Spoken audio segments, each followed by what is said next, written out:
Hey guys, welcome to দৃষ্টান্ত মোড়। আমি দৃষ্টান্ত। আজকে আমি দেখে এলাম সায়ন্তন ঘোষাল পরিচালিত নতুন সিনেমা সোনার কেল্লায় জকের ধন, যেটা জকের ধন সিরিজের থার্ড ফিল্ম। এবং অনেকে এই সিনেমাটাকে বলছেন যে এই সিনেমাটা হচ্ছে সত্যজিৎ রায় পরিচালিত ফেলুদার সিনেমা সোনার কেল্লার স্পিন অফ। অ্যাকচুয়ালি এটা স্পিন অফ নাকি ওটারই একটা কন্টিনিউয়েশন, সেটা নিয়ে আমরা এই ভিডিওতে কথা বলবো, এবং সিনেমাটা কেমন হবে সেটা নিয়ে তো কথা বলবো। তাহলে চলুন শুরু করি। তো এক কথা বলবো, এই সিনেমাটা দারুণ একটা সিনেমা। আমি এটা একদমই বলছি না যে এই সিনেমাটা একটা পারফেক্ট ফিল্ম হয়েছে, এখানে কিছু কিছু সমস্যা আছে অবশ্যই, বাট এই সিনেমাটা একটা খুবই ভালো সিনেমা হয়েছে এবং আপনাদের এই সিনেমাটা অবশ্যই হলে গিয়ে দেখা উচিত। এইটা কি ফেলুদা বা সোনার কেল্লার কন্টিনিউয়েশন? আমি বলবো হ্যাঁ, সামহাউ, বা এটা সোনার কেল্লা একটা স্পিরিচুয়াল সেকেন্ড পার্টও বলতে পারেন। কেন? সেটা হচ্ছে মুকুলের ক্যারেক্টারটার সাথে সোনার কেল্লায় লাস্টে গিয়ে কি হয়েছিল, তার ওই সোনার কেল্লা বলাটা, এটা কেন সে সোনার কেল্লা বলতে, এগুলো তো আমরা দেখেছি, কিন্তু আমরা এটাও জানি যে মুকুল অ্যাকচুয়ালি ভিশনস গুলো দেখতো।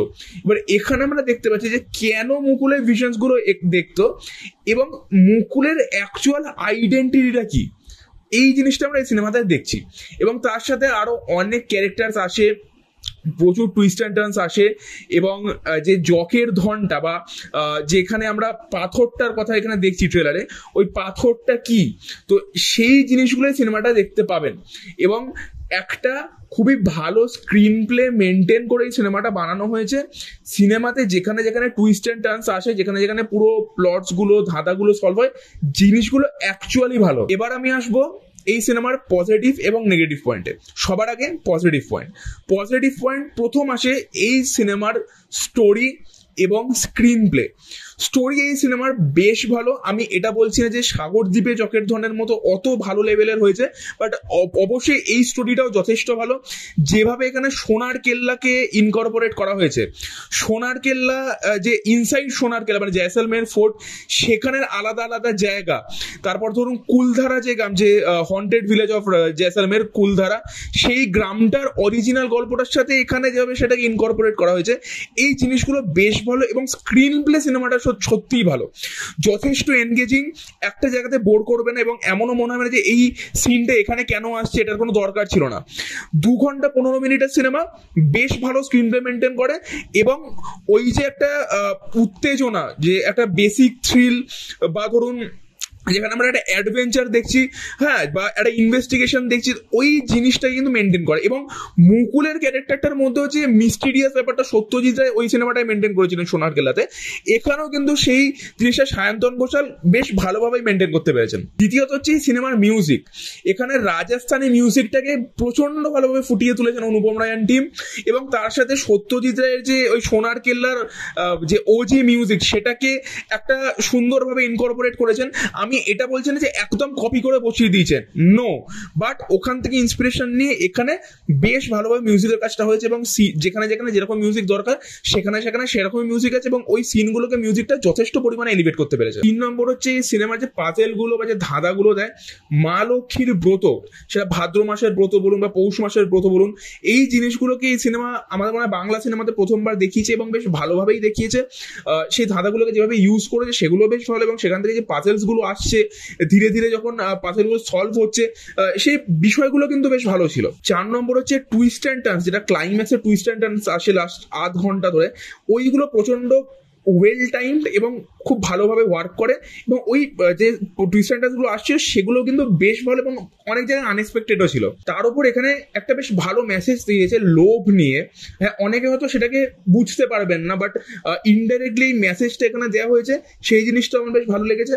তার সাথে যেভাবে জয়সলমেরকে দেখিয়েছে, আমার ভাই চুমু লেগেছে। ওটা জয়সলমের ফোর্টের ভেতরটাকে যেভাবে দেখিয়েছে, আমার বেশ ভালো লেগেছে সেটা। এবং ওই জয়সলমের ফোর্টটাকে ইউজ করে, তার আলাদা আলাদা জিওগ্রাফিক লোকেশনগুলোকে ইউজ করে করে এখানে যে ধাঁধাগুলোকে বানানো হয়েছে, সেই জিনিসটাও কিন্তু বেশ ভালো। এবং তার সাথে কাজটা যেভাবে পারফর্ম করেছে, তাদের নিজেদের ক্যারেক্টারগুলো তারা বেশ ভালোভাবে করেছেন। আর তার সাথে এই সিনেমার যে টেকনিক্যাল দিকটা, যে সিনেমাটোগ্রাফি এই সিনেমাটার খুবই ভালো। কিছু কিছু জায়গায় এতই ভালো যে ওইটা ইটসেলফ একটা মিনিং তৈরি করে। ইভেন বাংলায় দেখলে যখন ইনডোর শর্টস নেওয়া হয়, ঘরের মধ্যে শর্টস নেওয়া হয়, সেগুলো মোস্ট অফ দেম সেটা একটা জায়গাতেই ওই ট্রাইপড ফেলে সেখানে 3-4টে অ্যাঙ্গেলের শর্টস নেওয়া ঘরের ভেতরে।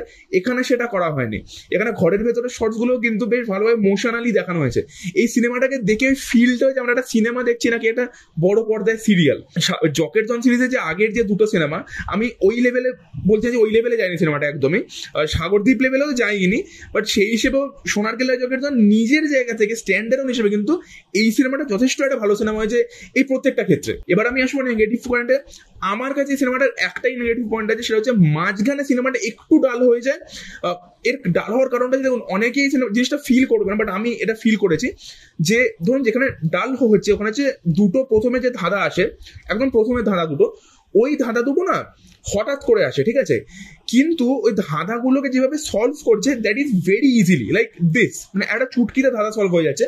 ওই জিনিসগুলো আমার মনে হয় আরেকটু টাইমলি দেখাতে পারতো। যত একটা টাইমলি এখানে লাস্টের পোর্শনটা দেখিয়েছে, লাস্ট ধরুন 45 মিনিট তো ব্রিলিয়েন্ট ছিল সিনেমাটার, তো সেরকমই প্রথম দুটো ধাঁধাকে না ওই রকমই একটু কমপ্লেক্স করতে হতো, যে একটু কষ্ট হচ্ছে, একটু মাথা খাটাতে হচ্ছে ওদের ওটাকে সলভ করতে।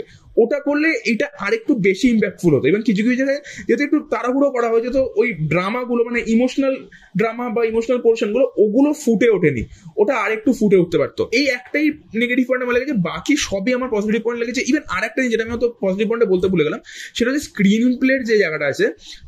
প্রথমে ধরুন যেভাবে এখানে ঘটনাটা মানে কেসটা আসবে, ঠিক আছে, কেস তো বলবো না, যেভাবে মুকুল ক্যারেক্টারটা পরমব্রতদের সাথে জড়িয়ে পড়বে এবং সেখান থেকে আস্তে আস্তে জয়সালমেরে আসবে, ওটা অনেকটা টাইম নিয়ে দেখানো হয়েছে। একেনের মতো না, মানে একেনের যে সিরিজের সিনেমা করেছে হঠাৎ করে কেস চলে যাবে, হঠাৎ করে চলে, ব্যাপারটা ওরকম না, যথেষ্ট টাইম নিয়ে করা হয়েছে, অনেকটা সময় ধরেছে। হ্যাঁ, এবার আমাদেরকে যেতেই হবে জয়সালমেরে, ওই বিষয়টা আছে। ওভারঅল আপনারা এই সিনেমাটা অবশ্যই হলে গিয়ে দেখুন, ফ্যামিলি নিয়ে দেখুন, বাচ্চা নিয়ে দেখুন, আপনাদের এই সিনেমাটা বেশ ভালো লাগবে। আমার কাছে এই সিনেমাটার রেটিং হচ্ছে 7.5/10। আপনাদের কেমন লাগলো অবশ্যই আমাকে কমেন্টে জানাবেন। আজকের জন্য আসি, দেখো অন্য কোনো ভিডিওতে। টাটা।